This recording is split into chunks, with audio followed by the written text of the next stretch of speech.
The real problem here is system collapse. And the only people responsible for that system collapse is the government of the day. What it is, and you know what I'm going to say, it's been identified, because we've had to think this way, the system is against these people because we don't want them. They are not our problem.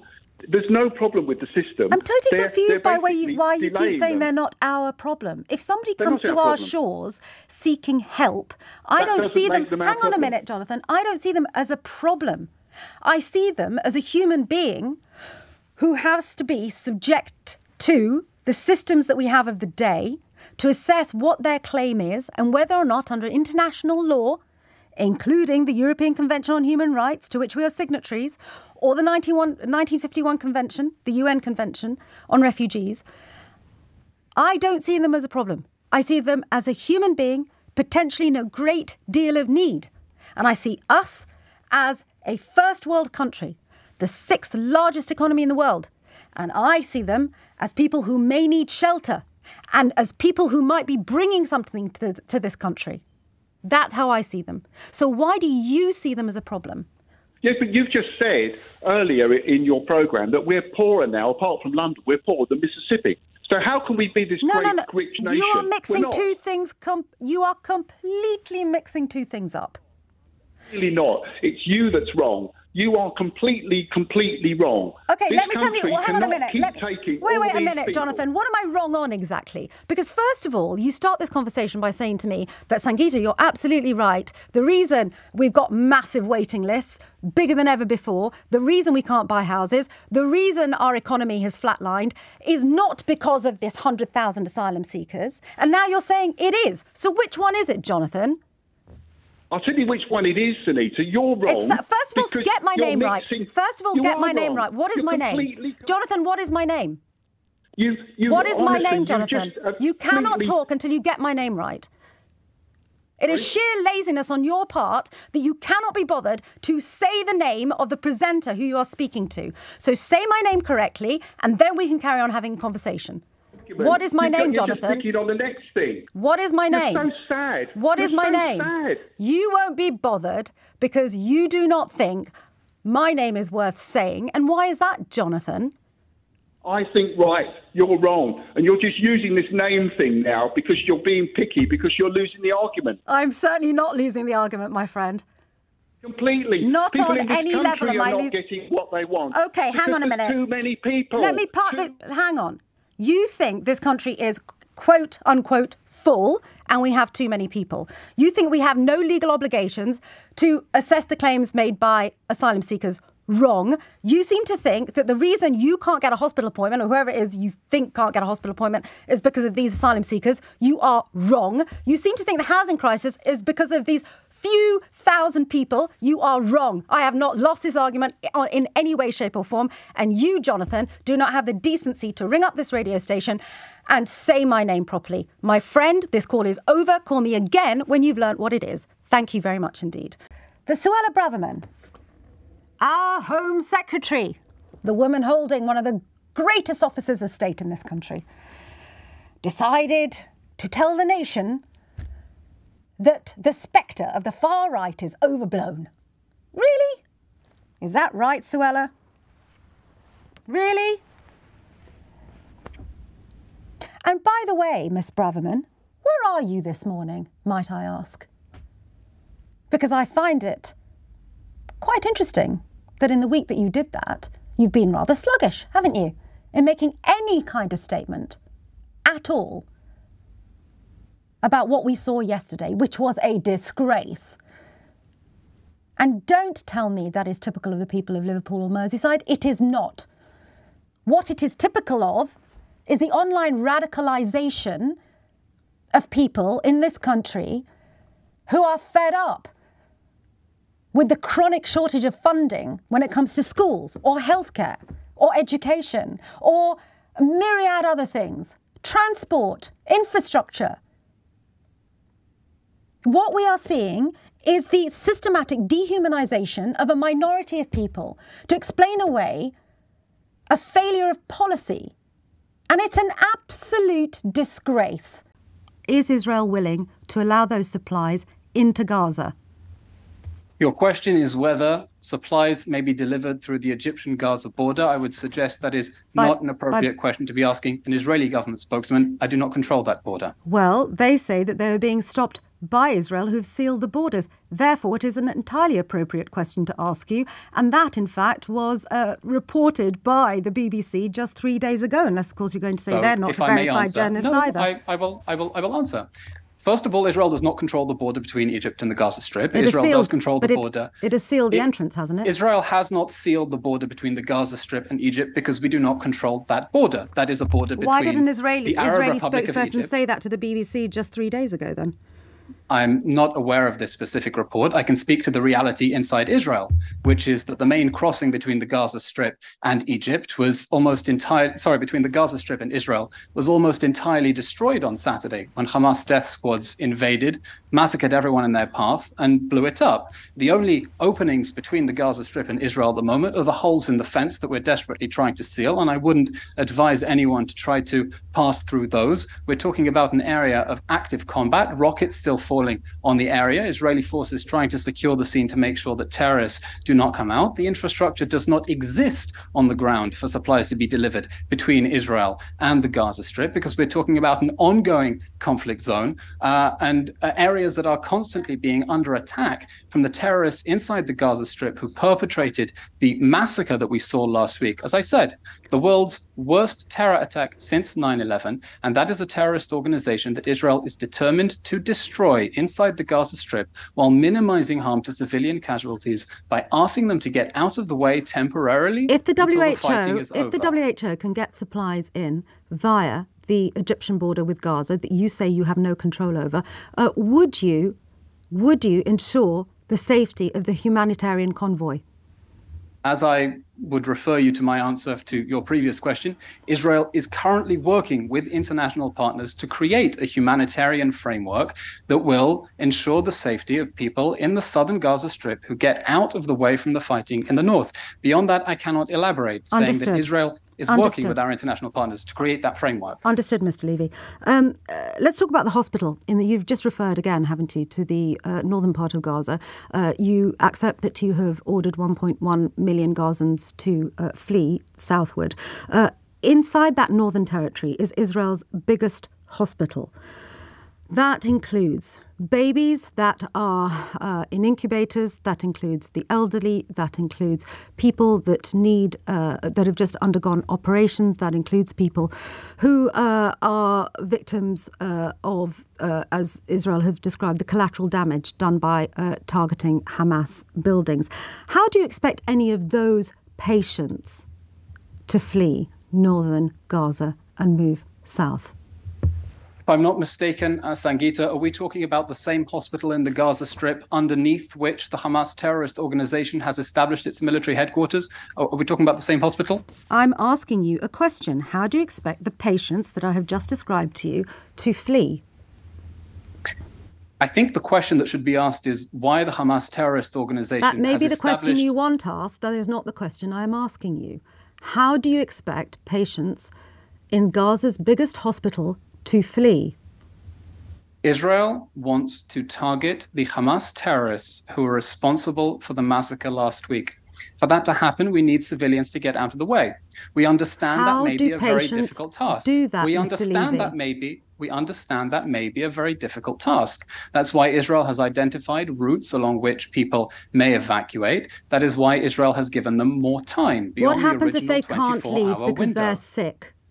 I'm not going to speculate on what may or may not happen. What I'm saying now is that the people of Gaza, preferably with the encouragement of the international community, should do all that they can, make every human effort in order to evacuate the combat zone.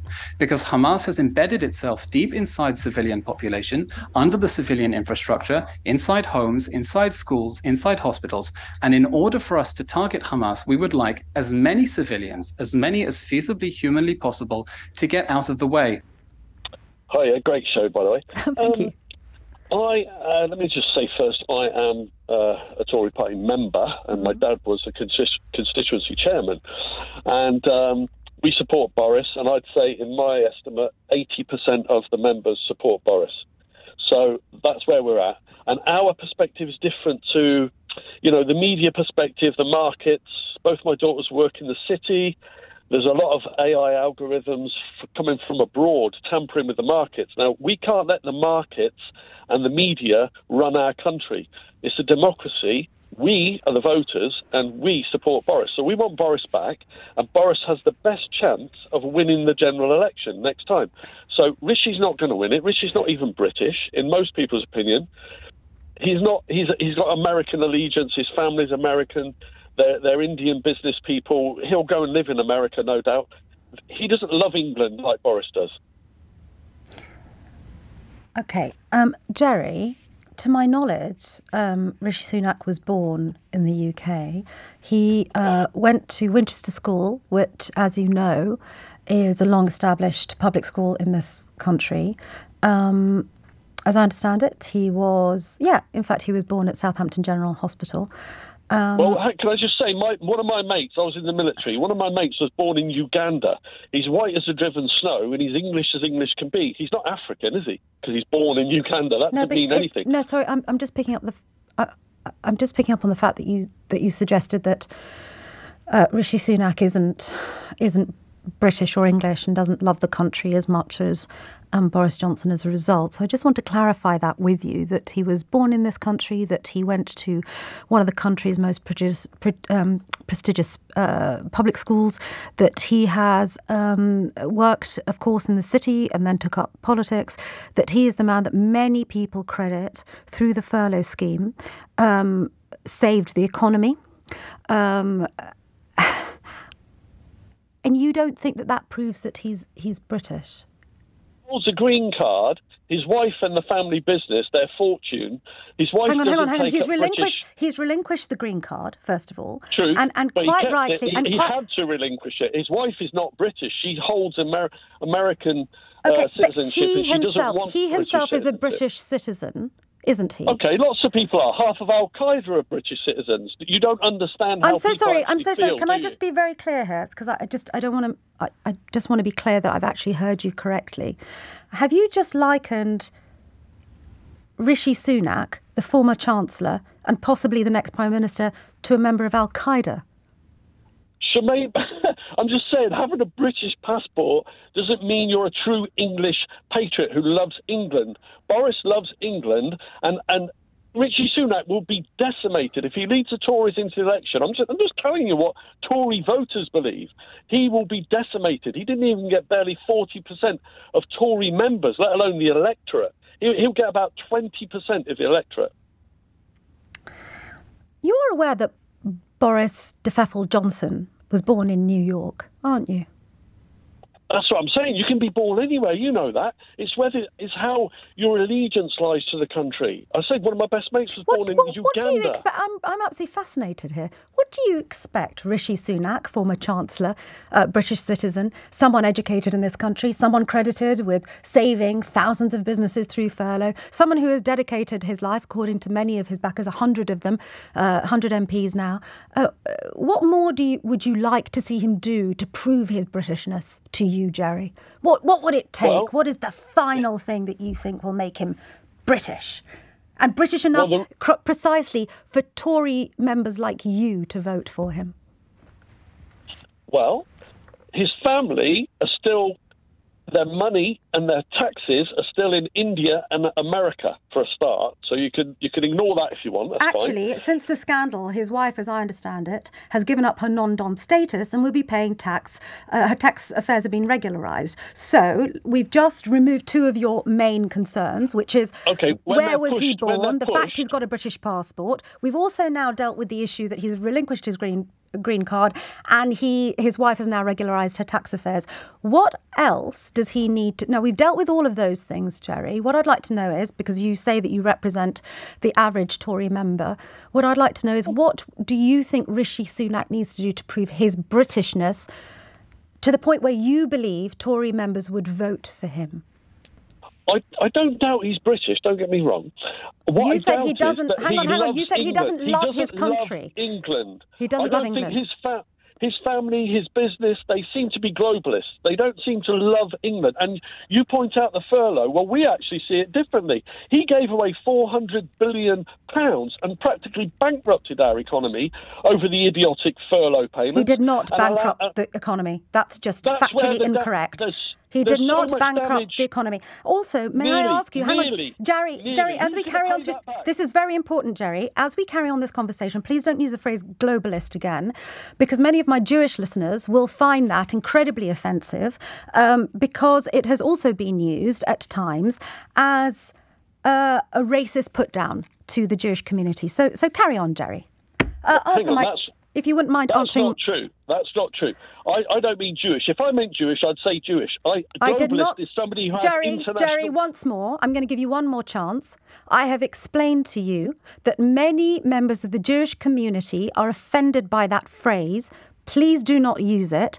Please answer my question. You say that you represent the average Tory party member. You say they did not vote for Rishi Sunak because he does not love England in the way that Boris Johnson loves England. Please answer my question. What do you think Rishi Sunak could do to prove his love of the country, Jerry? Nothing, because he will lose 80% to 20% if he stands in any vote against the electorate. Is the real problem here, Jerry, that Rishi Sunak is a brown man and you don't trust him at the top of this country? Well, could you imagine him going to the Scottish Nationalists and being the Prime Minister of the Scottish Nationalists? Could you imagine me becoming the Prime Minister of Pakistan or Saudi Arabia? No, these things matter. I'm sorry you don't like it, but this is predominantly, we're talking about England, right? 85% of the English people, yes, are white English people, and they want to see a Prime Minister that reflects them. It's like, I can't just go to India and be the president there, can I? So just to be really clear here, Jerry, you, and as a self-appointed representative of Tory party members, because you say that your father was one, you are one, I don't know if your daughters are, you are suggesting a couple of things here. One, that you can only be English if you're white, and the thing that stops you voting for Rishi Sunak, should the decision go out to the membership, the thing that would stop you and other Tory party members voting for Rishi Sunak is the colour of his skin. Have I understood that correctly? No, you've completely twisted it. What I said is... I don't think I have twisted it. You have twisted it. Oh, let me tell you what I think. My reason for not backing Rishi is that he destroyed our economy in the COVID crisis. I think you're losing this argument, Jerry. I think you are fundamentally a racist. And it's absolutely fascinating to me to hear that you and other Tory party members think like this. Rishi Sunak claimed the country needed to ditch the last 30 years of broken politics and that he would be the change. The problem is, of course, someone who was listening to his conference speech might well feel that the change they want is a brand new government. Speaking to Tom Swarbrick, the Prime Minister described how he believed the change would happen. What he said was, he would axe HS2. He said he would boost rail lines in the north, most of which was unpicked within a few hours by the Labour Party and other critics. It's a risky strategy, I think you and I can all agree. Now, before Rishi confirmed that he was slashing the Birmingham to Manchester leg of HS2, I think it's fair to say that he was outshone by a string of cameo appearances. There was Liz Truss, who, unbelievably, I say unbelievable because, let's face it, she crashed the economy. Nevertheless, she unbelievably, to a packed room, decided to launch her decidedly Trumpian leadership bid with the hashtag Make Britain Great Again. So there are three things we can do. We can axe the tax, we can cut the bills, and we can build the homes. But I'm under no illusion. I don't think this is necessarily easy for us to do. It's difficult. But we need to be prepared to do the difficult things, because that is what will make Britain grow again. And all of the people... Suella Braverman, fresh from her rather fetching blow-dry, I think we can all agree, to another packed room, made her leadership bid with the address that had, I would say, shades of Enoch Powell. The wind of change that carried my own parents across the globe in the 20th century was a mere gust compared to the hurricane that is coming. I mean, I know I shouldn't laugh, but... Anyway, meanwhile, whipping up a storm was sword carrier in chief and another possible leadership contender, Penny Mordaunt, in what can only be described as a swashbuckling. Stand up and fight, because when you stand up and fight, the person beside you stands up and fights. And when our party stands up and fights, the nation stands up and fights. And when our nation stands up and fights, other nations stand up and fight. And they stand up and fight. It's really hard to read this script, I'm telling you. I wrote it prior to coming on air. Having heard all of those clips together, I mean, I know at the moment I've been taking a lot of medicine, a lot of paracetamol, a lot of Nurofen to make it in today. But I tell you what, at one point when I heard that clip, I actually thought I was hallucinating. I was lying on the sofa under a duvet. Can we just play it again, Alex? Stand up and fight, because when you stand up and fight, the person beside you stands up and fights. And when our party stands up and fights, the nation stands up and fights. And when our nation stands up and fights, other nations stand up and fight. What is she talking about? Anyway, worse still, Sunak had foisted on him the worst optics of all. That being Nigel Farage turning up to the conference, later filmed dancing with former Home Secretary Dame Priti Patel at a party. By the way, she refused to answer any questions about it the next morning. In subsequent interviews, Sunak then goes on and fails to rule out Farage rejoining the Tory parties. In my view, what an absolute abysmal failure of leadership by Rishi Sunak. Honestly, if I was a Conservative member or a Conservative voter, I would be very, very worried had I seen all of those antics. The party to me looks fractious, it looks exhausted. Sunak doesn't look like he's in control. He started, didn't he, making personal attacks on Starmer, which number one shows that he is weak and he is worried about Starmer. And then he rolls out his wife to make him look like a human being. I mean, what an absolute mess. Well, I'm afraid I'm not going to give you your defence of Jeremy Hunt, but here's a perspective Listen, in which Ofcom is watching. Well, I can give you a perspective in which his actions make perfect sense, OK? Go on. You ask, why is he doing this when it won't be good for the country? I think you're assuming that he's acting in good faith as a politician who's supposed to be serving the country. This Tory party, maybe the Tory party always, it's not a political party. It's a bunch of business people who use government as a hustle. OK, and if you look at it in that light, they want to enrich themselves and stay in power. Those are their two tricks. So it's tax cuts, the Truss Kwarteng craziness with mortgages, trying to do things which will appeal to rich people, extremely lax safeguards around where COVID loans go to, and on the other side of things, trying to stay in power with culture wars about stopping the boats and trans kids, and even Cameron making that Brexit vote happen. It was just an attempt to stay in power. Of course, it blew up in his face. But those are their two tricks. Make money, stay in power. If you look at them as business people who want to milk the UK for their own ends and for their mates, it makes perfect sense. It's still a horrible situation for the rest of us, but there's logic to it. And I would Lieutenant say, Colonel, hang on a minute. They of course claimed you didn't interview me during the time of the operational pause. But if you hang on a minute, because may I just address that? And I interviewed may I just address that? We asked you to appear on this program during the ceasefire. We asked the Israeli government to appear on this program during the ceasefire. For the last 4 weeks that we have been asking you to appear, neither you nor the Israeli government spokespeople have agreed to appear on this program. So that is the factual correction of that assertion. Let's just get to the next part of the Israeli military objective, which, of course, is, in the words of Benjamin Netanyahu, your mission statement is to annihilate or eliminate Hamas. According to the CIA, there are between 20 and 25,000 Hamas fighters in Gaza. How many have you killed so far?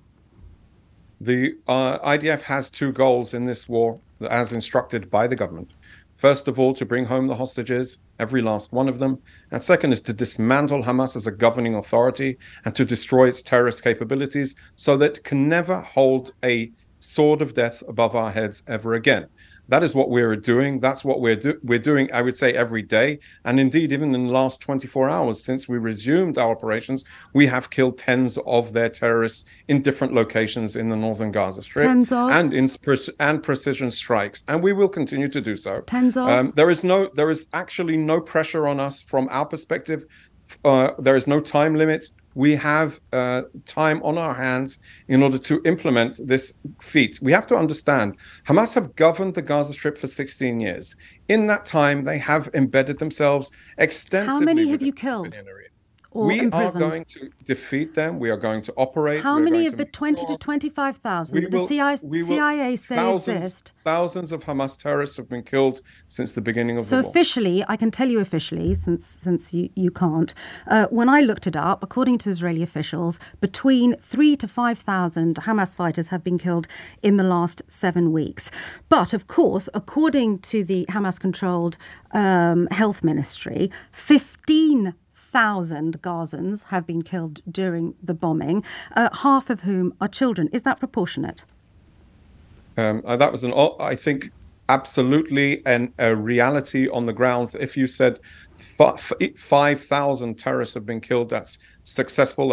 Even if I go according to your numbers that you suggested, 20,000, that's a quarter of Hamas's capabilities. It's not my figure, CIA. And I would say, yes, the idea and the operations that we are conducting are in order to dismantle and destroy Hamas, who have embedded themselves deeply within the civilian population. Proportionality doesn't weigh, Sangita, on a number.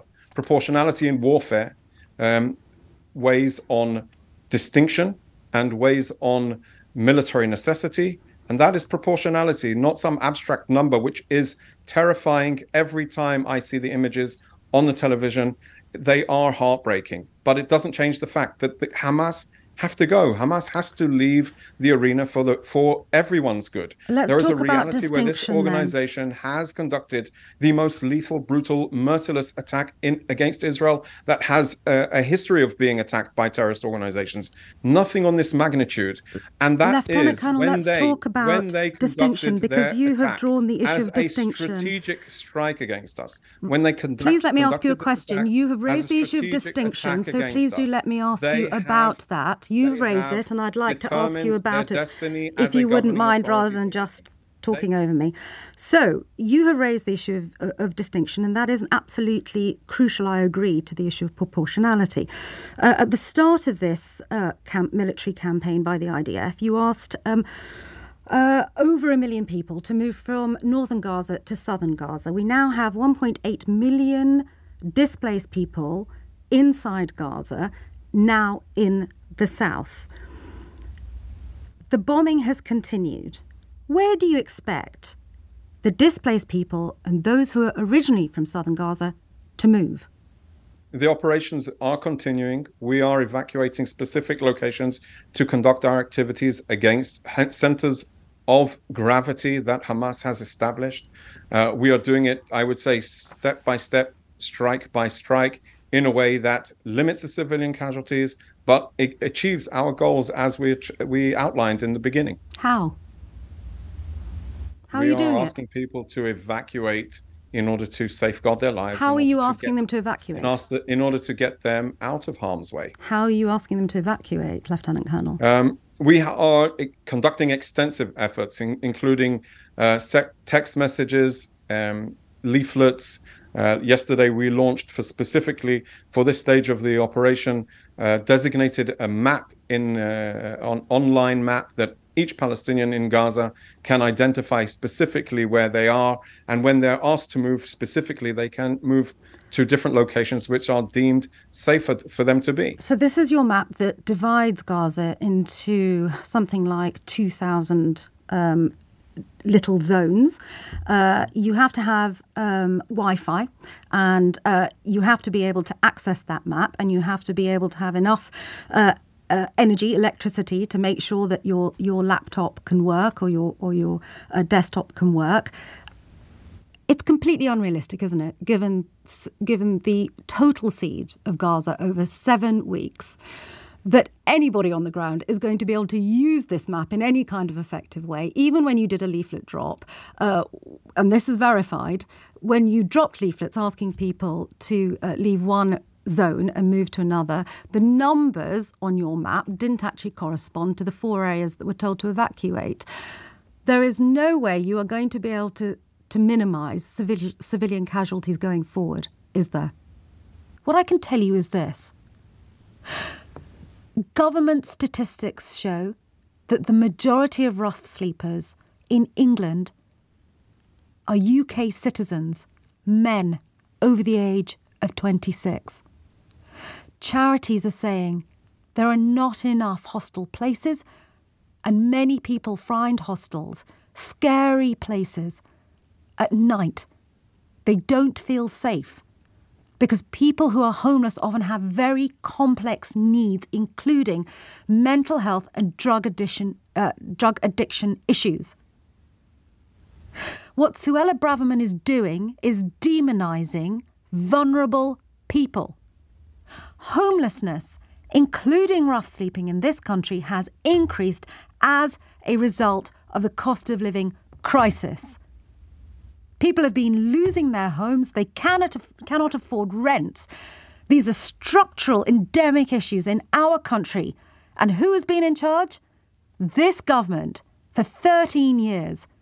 And I think it is unforgivable to demonise a minority of vulnerable people in this country.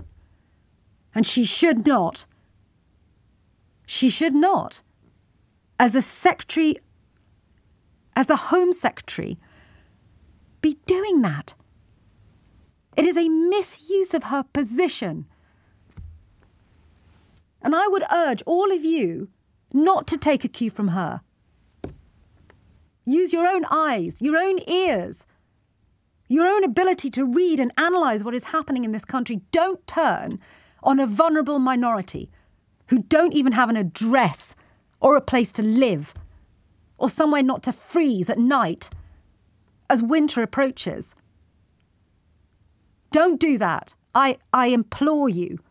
Professions, which is, let's call being an MP a profession. Are you suggesting that employers should never have any internal disciplinary processes? Because that's essentially what this is. So by your reasoning, Claire, no employer in the country, in the world, would ever have an internal disciplinary procedure. I'm not saying that. I've said that is what you're saying. You're saying he's already been fined and therefore there's no reason to have an inquiry, a parliamentary inquiry. I'm saying if you were an employer in the land, you should go with what the police have said. And the police fined him for a gathering of people walking into his office during the workday. It was a Thursday or Friday afternoon, in between meetings, in his place of work.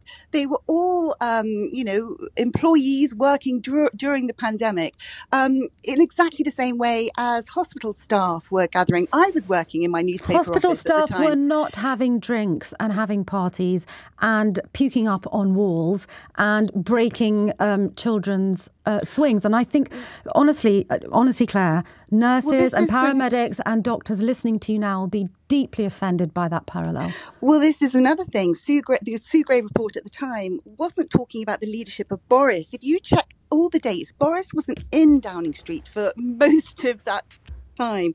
Simon Case, she was talking about Simon Case, the cabinet secretary. He was responsible for the civil servants. And I heard you on the programme before just constantly saying politicians breaking the rule.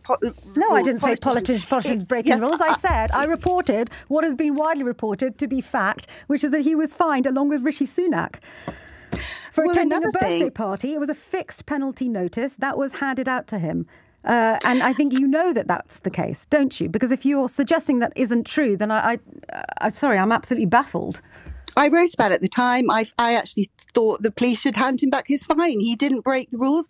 As far as things go, it was a place of work. He was an employee working during the pandemic, and it was in between business meetings. And it wasn't a party, as you've said in this programme, and other people have What was stated. it then? What was he actually fined for? He was fined for people walking What, just into his standing office. around? Was he? For doing his job? Look at the photos. For walking in between Sangita, meetings. If you think that was a party, you need a bit more of a life, I'm afraid. Look at the actual photos. Also, another. Have you said that to the Metropolitan Police, Claire? Have you said to them, you know what? You know what? Cressida Dick, Mark Rowley, what you need is more of a life rather than conducting a police investigation into the Prime Minister of this country, breaking his own rules. Have you tried that one with them? Well, I did write about it at the time, and I basically said just that. But another area is... Hang on a minute. Can I just go back to the really key thing here? You're campaigning, if I understand this correctly, to get Andy Carter, Alberto Costa, Sir Charles Walker and Sir Bernard Jenkin, all Tory MPs sitting on the Privileges Committee, to withdraw. Is that right? Yeah, we believe that this investigation is nothing but a politically motivated... Isn't that anti-democratic, Claire? No, it's totally. They shouldn't be sitting on this kangaroo court. It's ridiculous. They should be sitting on it because it is a cross. Hang on a minute. It's a cross-bench committee, right? And the reason it is a cross-bench committee, and there are 4 Tories on it, so that's the majority of 7. The reason it's cross-bench is because we trust our MPs to be able to do the right thing in this process, and that is to lift themselves out of party politics, look at the evidence, and come to a conclusion as to whether or not Boris Johnson knowingly or unknowingly misled Parliament. Are you suggesting these 4 Tory MPs cannot do that? Well, the greatest lawyer in the land, Lord Panic, who is a global superstar in law, he's ruled that it absolutely shouldn't be happening. He's being paid for by Boris Johnson to defend him. Well, and me and you are paying that, and so are all of the taxpayers of this country. Well, in exactly the same breath then, why isn't Rishi being held to the same account? I mean... Hang on, just answer the question. I just answer the question. Is it not fundamentally anti-democratic that you are asking 4 Tory MPs to withdraw from the Privileges Committee that is investigating Boris Johnson? I don't think that's anti-democratic at all. I think it's anti-democratic when we elect MPs via a general election to represent our interests, which is what Andy Carter, Alberto Costa, Charles Walker and Bernard Jenkins are doing. Right? Do you agree that they were elected by Tory voters to sit in Parliament, and part of their duties is to sit on this Privileges Committee and to do the right thing? When Parliament voted for this Privileges Committee, they didn't know all the facts. I've already just been through this. But they can sift through the evidence, Claire. That's the whole point. This is it. Let's wait to see what the evidence is on Wednesday. So then why are you trying to undermine and subvert it by asking them to pull out? Well, we do know that they've seen a lot of the evidence behind the scenes. They and know it looks what's going on. terrible for Boris Johnson, doesn't it? They know that at the time when they were asked to sit on this Privileges Committee, they weren't in receipt of all the evidence then. So that is, I mean, literally, it is just a kangaroo court. Do you want to have our country being ruled by these sort of things? It's Claire, this is not a kangaroo court. This is a set of MPs who have been democratically elected to sit on a cross-party committee to examine the evidence that will be before them, and they will then reach a conclusion. Well, also, if you have gone through and done as much research as I have, you will have gone through all the Hansard records. You would have looked at every single little bit of, speech that was said in the Houses of Parliament. Boris was asked specific questions about specific dates. And he kept changing his story.